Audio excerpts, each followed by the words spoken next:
मुख्यमंत्री महोदयांचं मनोगत आपण या ठिकाणी ऐकणार आहोत.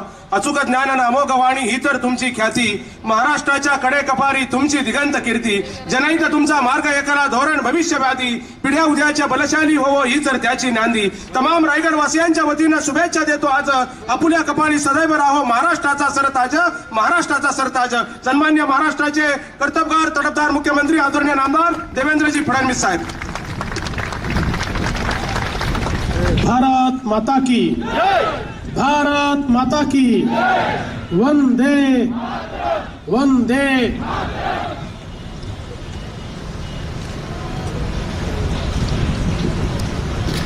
मंचावर उपस्थित आपले लोकप्रिय उमेदवार, केंद्र सरकारमध्ये मोदीजींच्या सोबत त्यांचे मंत्रिमंडळातले सहकारी आणि रेकॉर्ड मताने 7व्यांदा जे या रायगडमधनं निवडून येणार आहेत ते श्री अनंत गीतेजी. पालकमंत्री रवींद्र चव्हाणजी, माजी मंत्री रविशेठ पाटील, ज्येष्ठ नेते रामशेठ ठाकूर, माझे सहकारी आमदार प्रशांत ठाकूर, आमदार प्रवीण दरेकर, देवेंद्र साटमजी, महेश बालडीजी, जगदीश गायकवाडजी, किशोर जैनजी, मंचावर उपस्थित भारतीय जनता पार्टी, शिवसेना, रासप, त्याचप्रमाणे रिपाई या आपल्या सगळ्या महायुतीचे पदाधिकारी आणि या ठिकाणी उपस्थित माझ्या सर्व भगिनी आणि बंधूंनो, आता गीते साहेब आपल्या भाषणामध्ये म्हणत होते की तटकरे रोज विचारतात गीतेंनी काय केलं, गीतेंनी काय केलं. गीते साहेब तुम्ही मनावर घेऊ नका, कारण जे तटकरे करू शकतात ते तुम्ही कधीच करू शकत नाही, हे या रायगडातल्या आणि महाराष्ट्रातल्या जनतेला माहिती आहे. गीते साहेब एक सुसंस्कृत चेहरा आहे, गीते साहेब एक प्रामाणिक चेहरा आहे, गीते साहेब एक काम करणारा चेहरा आहे. गीते साहेबांनी स्वर्गीय शिवसेना प्रमुख बाळासाहेब ठाकरेंनी जे सांगितलं होतं की 80% समाजकारण आणि 20% राजकारण, हे गेले अनेक दशक या ठिकाणी करून दाखवलं आहे. त्यामुळे ज्यांच्या ठाई केवळ राजकारण आहे आणि राजकारणातनं सत्ता, सत्तेतनं पैसा, पैशातनं सत्ता, अशा प्रकारच्या विचारांनी प्रेरित होऊन जे लोक या ठिकाणी काम करतात, त्यांनी गीते साहेबांना किती प्रश्न विचारले तरी त्याचं उत्तर हे 23 मेला या रायगडची जनता मतपेटीतनं त्यांना देईल, हा विश्वास मला या निमित्ताने वाटतो. बंधू भगिनींनो, ही जी निवडणूक आहे ही दिल्लीची निवडणूक आहे, गल्लीची निवडणूक नाही आहे. या देशाचा मान, सन्मान, स्वाभिमान हा कोणाच्या हातामध्ये द्यायचा आहे याचा फैसला करणारी ही निवडणूक आहे. हा देश कोणाच्या हातात सुरक्षित राहील याचा निर्णय करणारी निवडणूक आहे. या देशाला विकासाकडे कोण घेऊन जाऊ शकतं याचा फैसला करणारी ही निवडणूक आहे. आणि म्हणून एकीकडे 50-60 वर्षाची एक कारकीर्द आपण बघितली आहे. अनाचार, दुराचार, अत्याचार, भ्रष्टाचार यांनी ओतप्रोत असलेली कारकीर्द, आणि दुसरीकडे 5 वर्षामध्ये या देशातल्या शेवटच्या माणसाच्या जीवनामध्ये परिवर्तन घडवणारी मोदीजींची कारकीर्द आपण बघितली आहे. खरं म्हणजे लढाई काय आहे, कुठली लढाई आहे या ठिकाणी, कोणाशी लढाई आहे या ठिकाणी? एकीकडे राष्ट्रवादी काँग्रेस पार्टी आहे. राष्ट्रवादी काँग्रेस पार्टीची अवस्था अशी आहे, त्यांचे कॅप्टन हे मैदानात उतरले, ओपनिंग बॅट्समन म्हणून मीच जातो म्हणाले, म्हाडामध्ये घोषणा केली, पॅड बांधले, हेल्मेट लावलं, बॅट हातात घेतली, विकेटवर गेले आणि 7व्या दिवशी सांगितलं आता ओपनिंग बॅट्समन नाही, मी 12वा गडी म्हणून पॅव्हेलियन मध्ये परत जातो, आता मी खेळतच नाही. अरे तटकरे साहेब, कॅप्टनच खेळू शकले नाही तो तुम किस खेत की मुली हो, तुम्ही काय या ठिकाणी खेळणार आहात?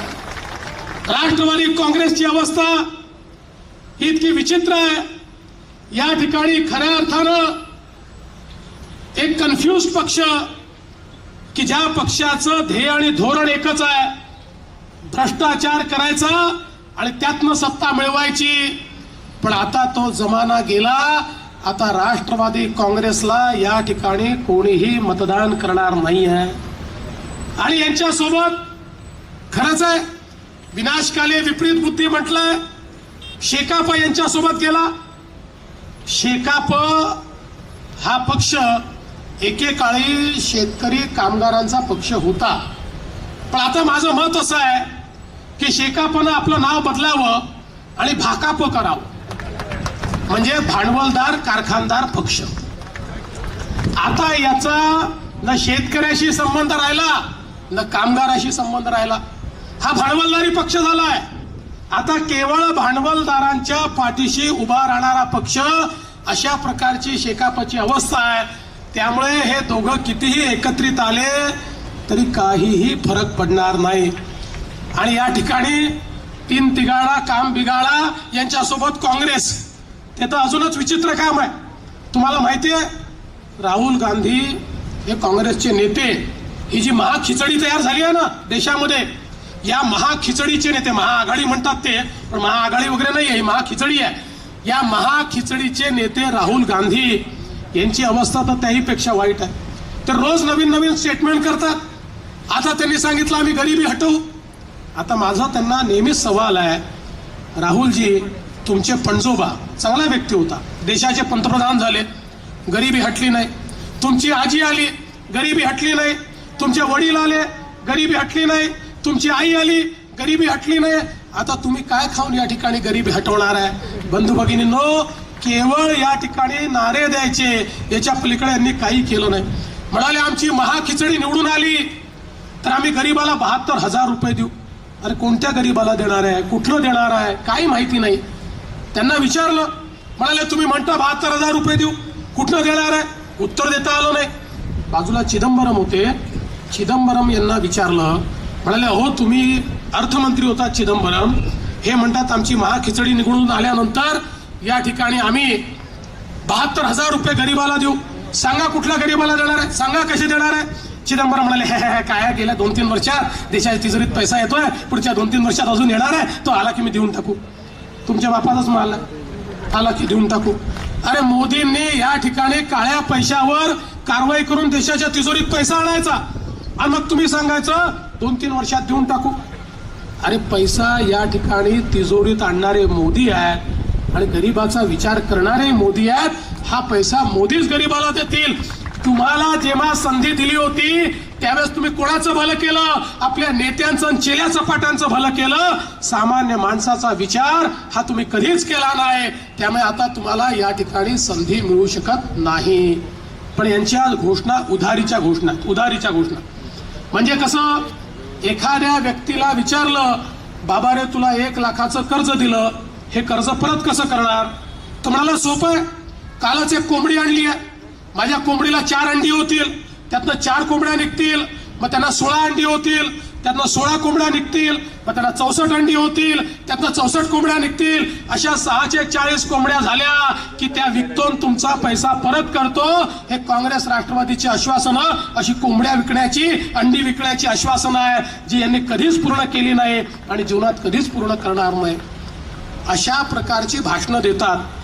बघा यांच्या भाषणांमध्ये फक्त मनोरंजन असतं. 2च गोष्टी, एक तर इलाल बेल मनोरंजन, नाहीतर मग मोदीजींना विरोध, मोदीजींवर टीका करायची, दुसरं काय नाही. जो उठतो तो मोदीजींवर टीका करतो. यांना इतके जळीस्थळी काष्टी पाषाणी मोदीजी दिसतात.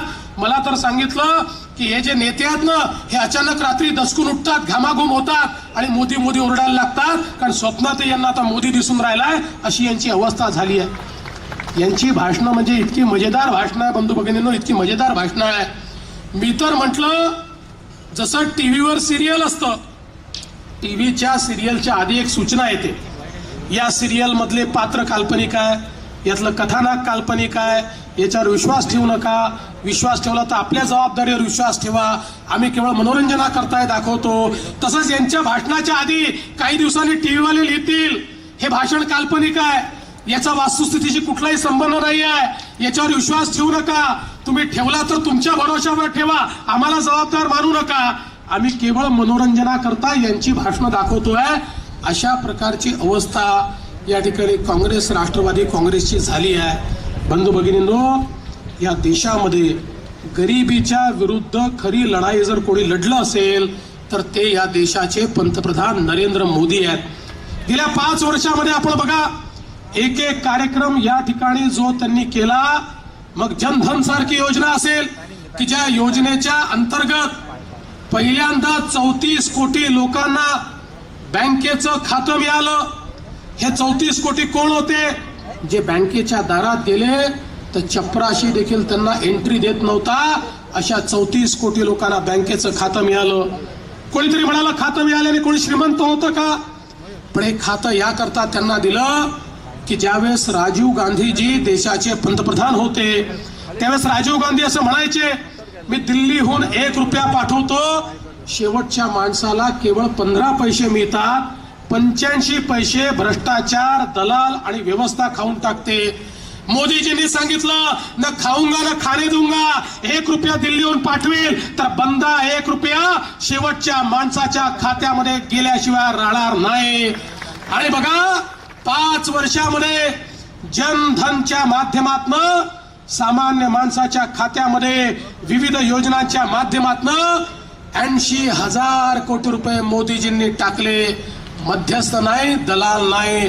आज तुम्ही बघा, शेतीची योजना असेल पैसा खात्यामध्ये, मदतीची योजना असेल पैसा खात्यामुळे, दुष्काळाची योजना असेल पैसा खात्यामध्ये, या ठिकाणी तुफान आलं त्याची योजना असेल पैसा खात्यामध्ये, शौचालय असेल पैसा खात्यामध्ये, घरकुल असेल पैसा खात्यामध्ये, सामाजिक न्यायाची योजना असेल पैसा खात्यामध्ये, सगळा पैसा खात्यामध्ये.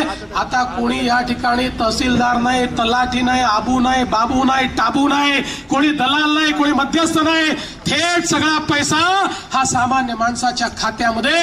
भ्रष्टाचारी व्यवस्था संपवून मोदीजींनी नवीन व्यवस्था या ठिकाणी सुरू केली.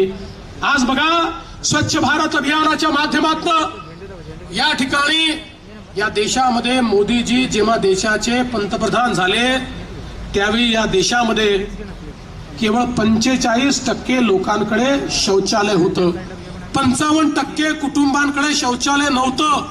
आमच्या आया बहिणींना बाहेर जाण्याकरता एकतर संध्याकाळची वाट पाहावी लागायची किंवा सूर्य उगवायच्या आधी जावं लागायचं. दिवसभरात जाण्याची वेळ आली तर तोंड दाबून बुक्क्यांचा मार सहन करावा लागायचा.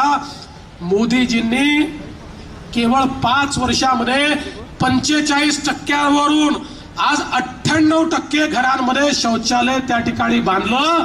आज आमच्या आया बहिणींना त्या ठिकाणी लज्जा रक्षणाची पर्वा करावी लागत नाही. हे मोदीजींनी करून दाखवलेलं काम आहे. आज तुम्ही बघा, उज्ज्वला सारखी योजना आली. उज्ज्वला सारख्या योजनेच्या माध्यमातून या ठिकाणी 13 कोटी कुटुंबांना गॅस मिळाला. या कुटुंबांमध्ये चुलीवर स्वयंपाक होत होता.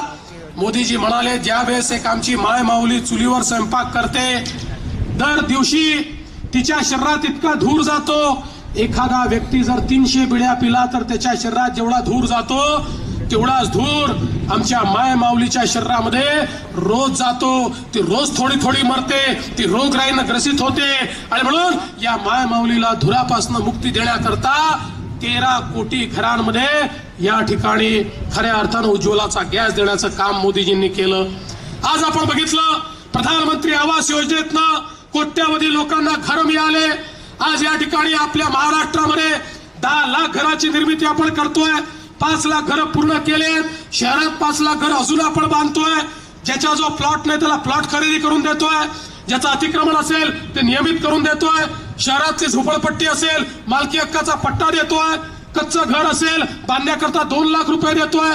तो जर बांधकाम कामगार असेल बांधण्याकरता 4.5 लाख रुपये देतोय. या ठिकाणी गरीबाला अन्न वस्त्र निवारा हा मूलभूत अधिकार देण्याकरता मोदीजींनी प्रधानमंत्री आवास योजना तयार केली आणि गरीबाला घर देण्याचं काम सुरू झालं. आयुष्यमान भारत सारख्या योजनेच्या माध्यमातून 50 कोटी लोकांना दरवर्षी 5 लाखापर्यंत आरोग्याची सेवा मोफत, ऑपरेशन करायचं असेल मोफत, ओपीडी असेल मोफत, हॉस्पिटलमध्ये ऍडमिट केलं हॉस्पिटलची फी मोफत, औषध पाहिजे असेल तर औषध मोफत.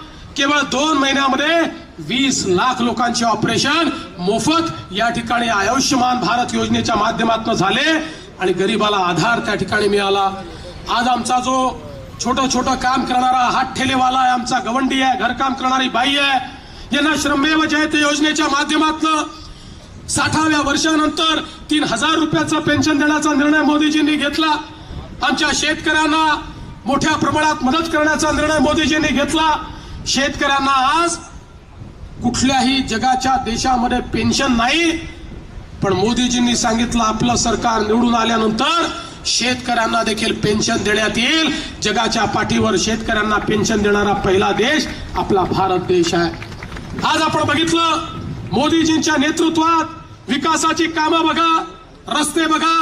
आत्ताच या ठिकाणी गीते साहेबांनी सांगितलं कशा प्रकारे हा मुंबई गोवा महामार्गाचं काम होत आहे. आमच्या गडकरी साहेबांनी कशा प्रकारे या कामाला चालना दिली आहे. आपल्याला माहिती आहे की पळसपे ते इंदापूर रस्त्या काय परिस्थिती होती. गेल्या सरकारच्या काळात तेवढा पॅच त्यांनी हातामध्ये घेतला, इतका भ्रष्टाचार केला, त्या रस्त्याचा ठेकेदारही पडून गेला आणि इतके कोर्ट कज्जे झाले. पण ते सगळे दूर करून गडकरी साहेब असतील, गीते साहेब असतील, आमचे पालकमंत्री असतील, आमचे आमदार असतील, या सगळ्यांनी प्रयत्न केले आणि या प्रयत्नाच्या माध्यमातून आज या रस्त्याचं काम इतक्या वेगानं चाललंय की मला विश्वास आहे येत्या काळामध्ये एक सुंदर रस्ता, एक वेगवान रस्ता या कोकणाला या ठिकाणी मिळणार आहे. प्रधानमंत्री ग्राम सडक योजनेच्या माध्यमातून, मुख्यमंत्री ग्राम सडक योजनेच्या माध्यमातून आज अनेक रस्ते झाले. मी या ठिकाणी हेलिपॅडवरनं येत होतो तर एका ग्रामपंचायतीजवळ लोकांनी मला अडवलं आणि मला त्यांनी त्या ठिकाणी माझा सत्कार केला. मी विचारलं कशा करताय, ते म्हणाले इतक्या वर्षाची मागणी होती पण रस्ता होत नव्हता. मुख्यमंत्री ग्राम सडक योजनेत खासदार साहेबांनी, आमदार साहेबांनी, आमच्या पालकमंत्र्यांनी तुम्हाला निवेदन दिलं आणि तुम्ही हा रस्ता करून दिला. हे काम आज या ठिकाणी होत आहे. आज बघा देशामध्ये पहिल्यांदा जे आमचे मासेमारी करणारे लोक आहेत यांचा विचार जर कोणी केला असेल तर तो मोदीजींनी केला आणि देशामध्ये पहिल्यांदा मत्स्य व्यवसायाच्या संदर्भातलं मंत्रालय हे मोदीजींनी सुरू केलं. आणि केवळ मंत्रालय सुरू केलं नाही तर ज्याप्रमाणे शेतकऱ्याला कृषी कर्ज मिळतं आणि त्याला कृषीचा दर्जा आहे, त्याचप्रमाणे आता मासेमारीला कृषीचा दर्जा देऊन त्यालाही शेतकऱ्याप्रमाणे कर्ज मिळेल, बिनव्याजी कर्ज मिळेल. हा निर्णय या देशात पहिल्यांदा कोणी घेतला तर तो आमच्या मोदीजींनी घेतला. आज आपण बघितलं असेल या पेण भागामध्ये देखील इतक्या मोठ्या प्रमाणात आपण विविध विकासाची कामं केली. पेण अर्बन बँकेचा विषय असेल, मी सातत्याने पाठपुरावा करून अनेक बैठका घेऊन आता ही जमीन सिडकोनी घ्यावी आणि त्या माध्यमातून इथल्या लोकांना पैसे मिळावे याकरता आपण कारवाई सुरू केली. मगाशी ज्या प्रकारे सांगितलं वाशी, वडखळ, खारेपाट या योजनेसाठी 30 कोटी रुपये आपण MMRDA दिले आणि आता तर हा तालुकाच आपण MMRDA मध्ये घेतलाय.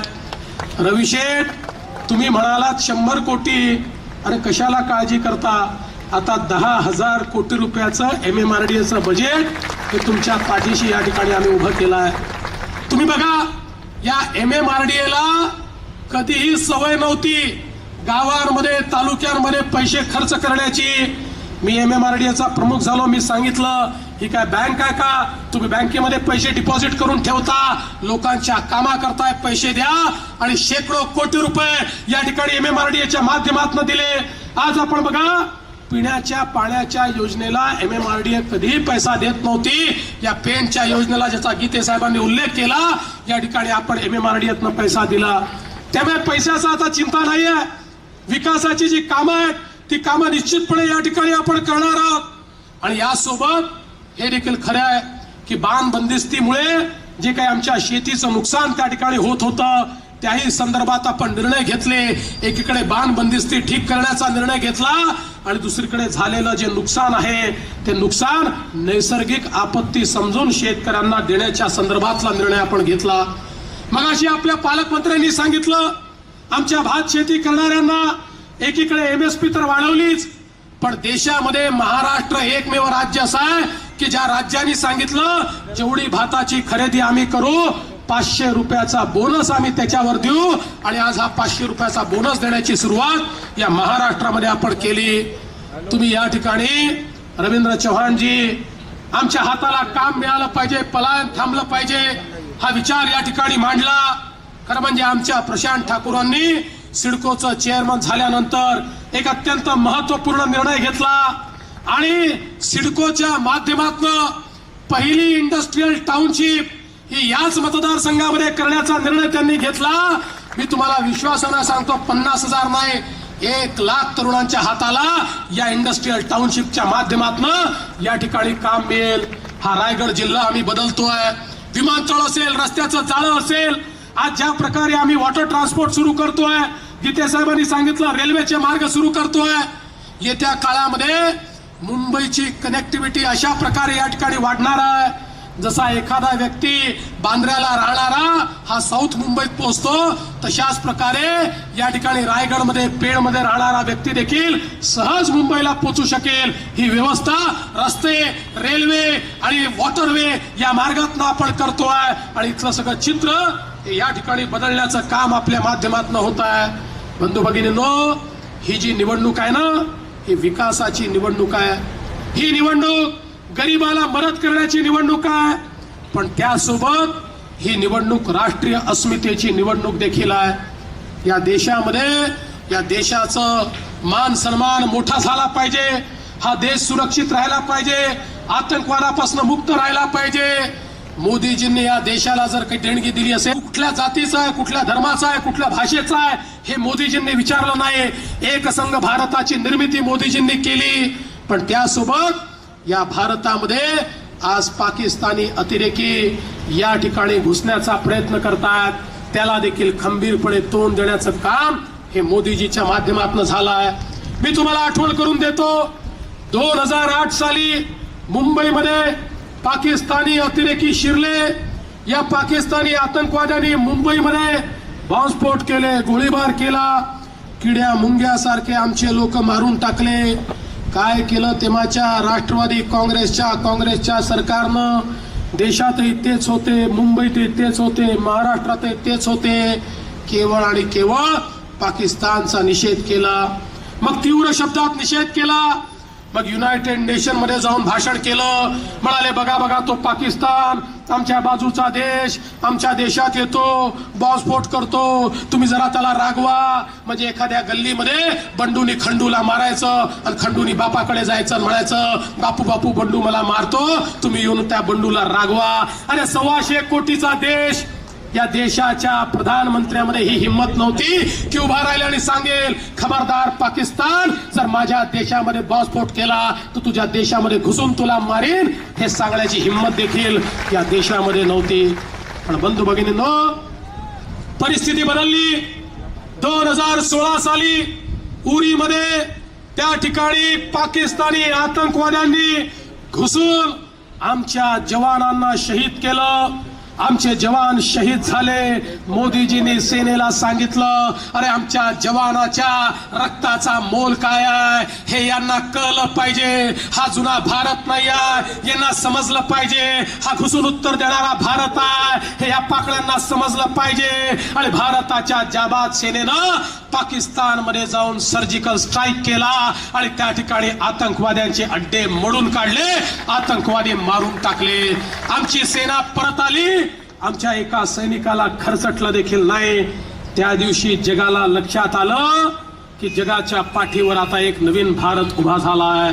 बंधू भगिनींनो, यापूर्वी जगाच्या पाठीवर केवळ 2 देश होते, अमेरिका आणि इस्रायल. ज्या देशाबद्दल बोललं जायचं, यांच्या सैनिकाला जर कोणी हात लावला तर हे देश त्या ठिकाणी घुसून मारतात. पण आता त्या मालिकेमध्ये 3ऱ्या देशाचं नाव सामील झालं.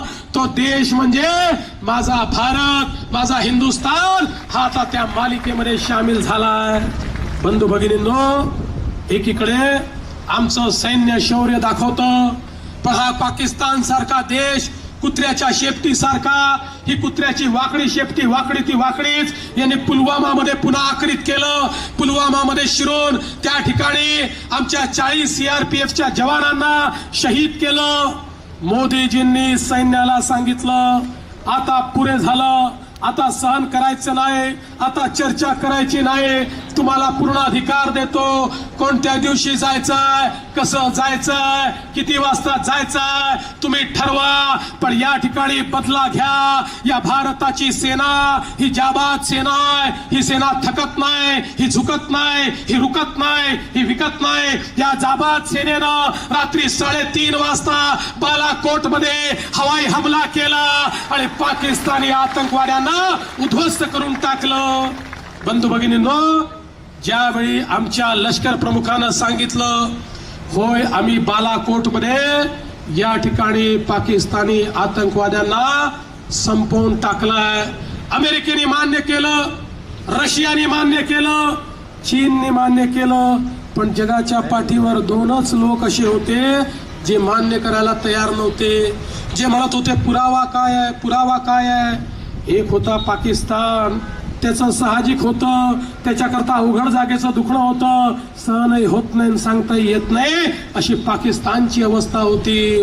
आणि दुसरे होते हे महाखिचडीचे नेते, जे आमच्या सैन्याला विचारत होते पुरावा काय, पुरावा काय. अरे मी म्हटलं तुम्ही आधी जर सांगितलं असतं, जे रॉकेट बालाकोट मध्ये सोडलं त्याच्यासोबत तुमचा एक नेता बांधून सोडला असता की जा त्या ठिकाणी आणि पहा काय आमच्या सैन्यानं शौर्य केलं. पण बंधू भगिनींनो, एकीकडे सैन्याच्या शौर्यावर प्रश्नचिन्ह निर्माण करतात आणि दुसरीकडे यांचे जाहीरनामे बघा. राष्ट्रवादी काँग्रेस पार्टीचा जाहीरनामा काय म्हणतो? राष्ट्रवादी काँग्रेस पार्टीचा जाहीरनामा म्हणतो आम्ही जर निवडून आलो तर पाकिस्तानशी युद्ध नाही, चर्चा करू. पाकिस्तानशी चर्चा करा असं म्हणतो. म्हणजे त्यांनी किड्या मुंग्यासारखे आमचे लोक मारून टाकायचे आणि आम्ही त्याच्याशी बिर्याणी खात चर्चा करायची. बंधू भगिनींनो, हा चर्चा करणारा भारत नाही आहे. या भारताच्या एका सैनिकाला माराल तर तुमच्या 4 लोकांना मारल्याशिवाय आता भारत चूप बसणार नाही आहे. अरे तुम्हाला काय चर्चा करायची असेल तुम्ही तुमच्या घरी चर्चा करा. भारत आता पाकिस्तानशी चर्चा करणार नाही आहे. आणि दुसरे काँग्रेस तर त्याही पलीकडे गेला. काँग्रेस पार्टी म्हणते आमचं महाखिचडीचं सरकार आलं तर आम्ही जम्मू काश्मीर मधनं सेना कमी करू, आम्ही जम्मू काश्मीर मध्ये सेनेला दिलेले विशेष अधिकार काढून टाकू. काय विशेष अधिकार आहेत? 2च विशेष अधिकार आमच्या सेनेला आहे. या देशामध्ये पाकिस्तानी आतंकवादी शिरला तर त्याच ठिकाणी बंदुकीच्या गोळीनं त्याला ठार मारण्याचा अधिकार आमच्या सेनेला आहे. आमच्या सेनेला दुसरा अधिकार आहे, पाकिस्तानकडनं पैसे घेऊन जे भाडोत्री आमच्या सैन्यावर गोटमार करतात त्याला जेलमध्ये बंद करण्याचा अधिकार आमच्या सेनेला आहे. हे महाखिचडी म्हणते हे अधिकार आम्ही काढून टाकू. म्हणजे त्या पाकिस्तानी सैनिकांनी, तिथल्या आतंकवाद्यांनी आमच्या देशात घुसायचं, आमच्या सैनिकाच्या छातीमध्ये गोळ्या मारायच्या आणि यांनी अधिकार काढल्यात म्हणून आमच्या सैनिकांनी बंदुका देखील रोखायच्या नाहीत. ही कोणती या ठिकाणी नीती आहे? हा माझा काँग्रेसला सवाल आहे. अरे तुम्ही या देशाचा विचार करताय का? हा जाहीरनामा तुमचा आहे का लष्कर ए तोयबाचा जाहीरनामा आहे? हा विचार करण्याची वेळ आज या ठिकाणी आली आहे. बंधू भगिनींनो, यांच्या जाहीरनाम्यात पुढे काय म्हणतात? यांच्या जाहीरनाम्यामध्ये हे म्हणतात या ठिकाणी आमचं सरकार आलं तर आम्ही कलम 124A काढून टाकू. कलम 124A काय आहे? देशद्रोहाचा गुन्हा. या देशामध्ये जो देशद्रोहाचा गुन्हा करतो त्याला कलम 124A अंतर्गत 10 वर्ष जेलमध्ये टाकता येतं. बंधू भगिनींनो, हे म्हणतात आम्ही तो काढून टाकू. म्हणजे या देशामध्ये एखाद्यानं हे म्हटलं की भारतरत्न डॉक्टर बाबासाहेब आंबेडकर यांनी तयार केलेलं संविधान मला मान्य नाही आहे, मी ते जाळून टाकील, तर त्याला 124A अंतर्गत 10 वर्ष जेलमध्ये टाकता येतं.